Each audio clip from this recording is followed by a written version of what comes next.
Detroit is dead and never coming back. Who said that? No, for real, like who really said that? Because I need to take them on a little walk. Not just any walk. I'm talking about the Dequindre Cut, right off of Gratiot Ave. You know, the same Gratiot that's been doing its thing since the 1805 fires. If you know a little bit of history. That street's been popping longer than my grandma's been working at postal office that no longer is there. Now I know what you're thinking. A Greenway? A bike path? But hold up, this isn't just concrete and paint. This is a heartbeat, a connector, a vibe. You step into the cut, just a little bit of ways away from the Fago factory, the Better Made hip factory, the casino lights from downtown, and yet, Canada, just a hop across the water. It's Detroit, baby, and it's alive. Growing up, this road meant something to me. Gratiot. It meant cousins on the east side. It meant laughter, Kool-Aid stained lips, and running wild until the streetlights came on. The cut wasn't even a thing back then. It was just this mysterious stretch, a leftover from the Grand Turks Railroad. But now, it's a 2-mile greenway.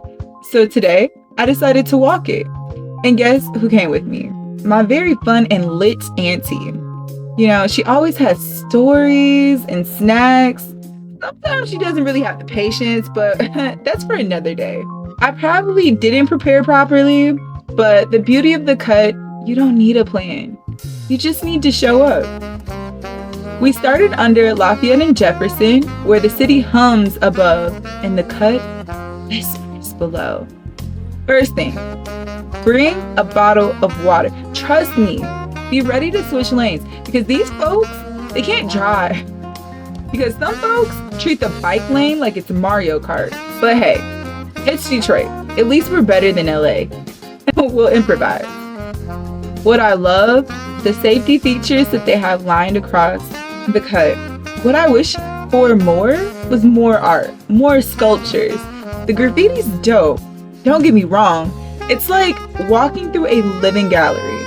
But I wanted something that made me stop and say, like, that's crazy. Like, who made this?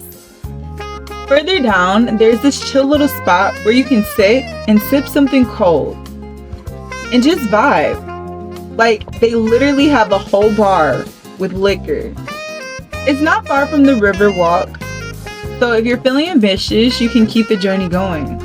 But heads up, if you do have dietary restrictions, options can be limited. My aunt was actually looking for options other than beef, and that wasn't an option for her. So if you're one of those people who have strict dietary restrictions, just be prepared. Now, here's a fun fact. Dequindre Road, named after Antoine Dequindre, a War of 1812 vet, and as a self-confessed nerd, the War of 1812 has always just fascinated me because that was one of the biggest wars that happened before the end of the Civil War. But yeah, that's another story. You didn't ask for that. This dude probably never imagined his name would be tied to joggers, murals, and food trucks. But we remix history. So, the next time someone says Detroit is dead, take them to the cut. Let them feel the pulse. Let them hear the wheels spinning, the music playing, and laughter echoing under the bridge. Let them see the city reinventing itself, not with skyscrapers, but with soul. Because Detroit isn't dead. And if you like content like this, go ahead, like, share, and subscribe. Because I'm your girl, and I'm going to give you all the inside tea. Until next time, bye.